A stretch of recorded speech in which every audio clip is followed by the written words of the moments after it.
آج کے اس کلپ کے اندر میں قارون کا انجام اس متعلق اپنے ناظرین کو اس واقعہ سے آگاہ کروں گا تاکہ پتہ چلے قارون تھا کون اور اس کا گناہ کیا تھا، کس گناہ کی وجہ سے یہ زمین میں دھنستا چلا گیا اور قیامت تک دھنستا ہی رہے گا۔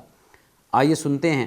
حضرت موسیٰ علیہ السلام عظیم نبی ہیں، اولو العزم رسولوں میں آپ کا شمار ہوتا ہے، اور آپ علیہ السلام کا چچا یسہر یہ قارون ان کا بیٹا تھا، اور حضرت موسیٰ علیہ السلام کے چچا کا چونکہ بیٹا تھا، اور پھر یہ بہت زیادہ خوبصورت تھا، بڑا حسین تھا، اور تورات کا بہت بڑا عالم بھی تھا، اور یہ اتنا حسین و جمیل تھا کہ اس کے حسن و جمال کی وجہ سے لوگ اسے منور کہا کرتے تھے، یعنی نور والا۔ اللہ اکبر۔ چنانچہ اللہ کریم نے جب اسے مال عطا فرمایا، اسے دولت عطا فرمائی، تو اس نے موسیٰ علیہ السلام سے یہ عہد کیا کہ میں اپنے مال کا 1000واں حصہ اللہ کی راہ میں دیا کروں گا۔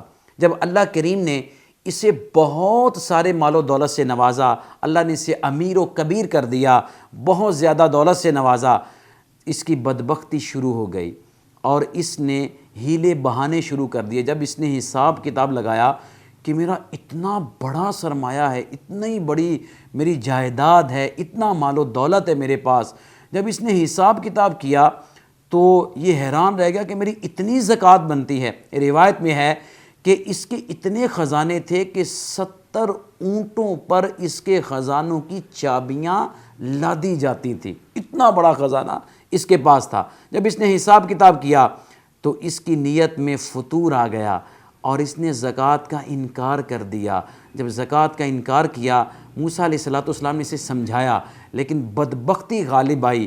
اب اس نے بنی اسرائیل کو بھی ورغلانا شروع کر دیا اور کہنا شروع کر دیا کہ دیکھیں جی، موسیٰ علیہ السلام ہم سے ہمارا مال لینا چاہتے ہیں، تم سے بھی تمہارا مال لینا چاہتے ہیں، اس طرح کی باتوں کو کرنا شروع کر دیا۔ اب موسیٰ علیہ السلام بڑا پریشان ہوئے۔ پھر اس نے اس سے بھی بڑی گھنونی چال چلی کہ اس نے ایک عورت کو بہت کثیر مال و دولت دے کر اس بات پہ آمادہ کیا کہ وہ اللہ کے عظیم نبی حضرت موسیٰ علیہ السلام پر بدکاری کا الزام لگائے۔ اللہ اکبر۔ ایک دن ایسا ہوا کہ موسیٰ علیہ السلام ایک قوم کو واعظ فرما رہے تھے، بیان فرما رہے تھے، نصیحت فرما رہے تھے کہ بڑی نصیحت برے بیان کے اندر وہ عورت اٹھی اور اس نے کہا کہ آپ نے میرے ساتھ یہ کام کیا ہے۔ اللہ اکبر۔ موسیٰ علیہ السلام ایک اللہ کے عظیم نبی ہیں، جب آپ کی عزت پر حرف آیا، آپ کو بڑا رنج ہوا، دکھ ہوا، اور یہ کھڑا ہو گیا، یہ قارون کھڑا ہو گیا کہ دیکھیں جی، آپ نے یہ کام کیا ہے، آپ نے یہ کام کیا ہے۔ اس طرح موسیٰ علیہ السلام پر الزام تراشی کی۔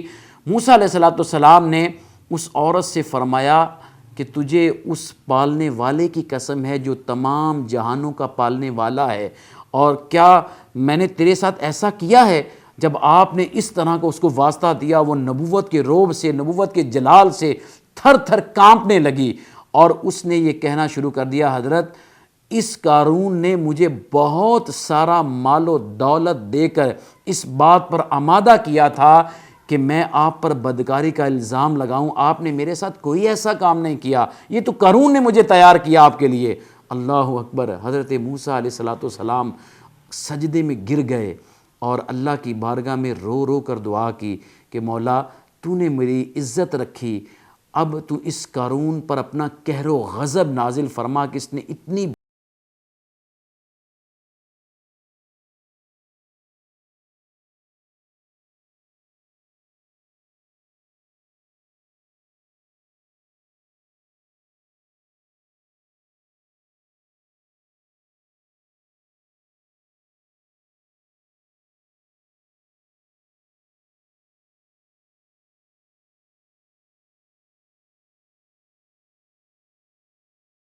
فرمایا زمین اس کو لے لے۔ چنانچہ اس قارون اپنے سر سمیت زمین میں دھنس گیا۔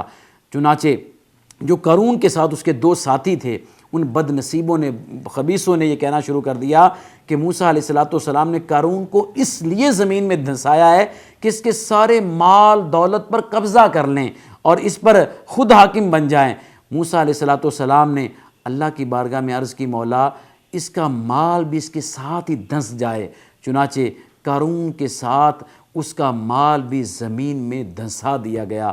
پیارے اسلامی بھائیوں، غور کیجئے، اللہ کے نبی حضرت موسیٰ علیہ السلام کتنے عظیم پیغمبر ہیں۔ مال کا فتنہ کتنا بدترین فتنہ ہے، مال کا نشہ کتنا بدترین نشہ ہے۔ پتہ چلا کہ مال کی زیادتی کی کثرت اور مال کے زیادہ ہونے کی طلب بعض اوقات انسان کو اللہ سے دور کر دیتی ہے۔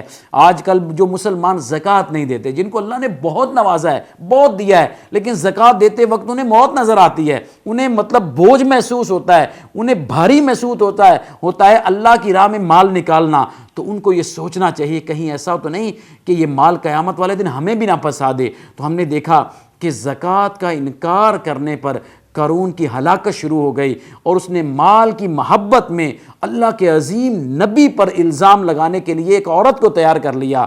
یاد رکھیں، مال کے فتنے سے اللہ کی پناہ مانگنی چاہیے اور اللہ کی بارگاہ میں دعا کرتے رہنا چاہیے کہ مولا کریم اگر ہمیں تو مال عطا فرمائے تو ہمیں اس کے حقوق ادا کرنا بھی نصیب فرما۔ ہم غریبوں پہ خرچ کریں، ہم یتیموں پہ خرچ کریں، ہم مسکینوں پہ خرچ کریں، ہم راہگیروں پہ خرچ کریں، ہم حقداروں پہ خرچ کریں۔ انشاءاللہ الکریم اس کی بے شمار برکتیں اور بھلائیاں نصیب ہوں گی۔ مال آئے، اللہ کی یاد سے دور نہیں ہونا چاہیے۔ مال ہمیں اللہ کی یاد سے غافل نہ کرے۔ اگر مال نے ہمیں اللہ سے دور نہ کیا تو مال ہمارے لیے نعمت ہے، اور اگر اس مال نے ہمیں اللہ سے دور کر دیا تو اس سے بڑھ کر ہمارے لیے ہلاکت کوئی نہیں۔ اللہ کریم ہمیں مال کی نحوست سے محفوظ فرمائے، مال کی محبت سے محفوظ فرمائے، اور اپنے پیارے محبوب علیہ السلام کا وسیلہ زکوٰۃ کی ادائیگی، صدقات کی ادائیگی، خیرات کی ادائیگی کرنا نصیب فرمائے۔ آمین بجاہ النبی الامین صلی اللہ تعالی علیہ وسلم۔